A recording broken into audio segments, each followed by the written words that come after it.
How to check note history on Instagram or whether it's possible to do that or not. Hello everyone, this is Max. Welcome back to another tutorial video. So let's start without wasting any time. Also make sure to watch this video till the end.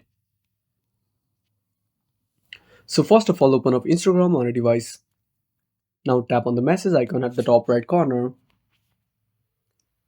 Now when you tap on your note, now tap on OK.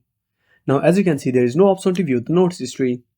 Now simply go back, tap on the profile, tap on three lines and tap on account center. Now scroll down. Now tap on your information. Now tap on download your information.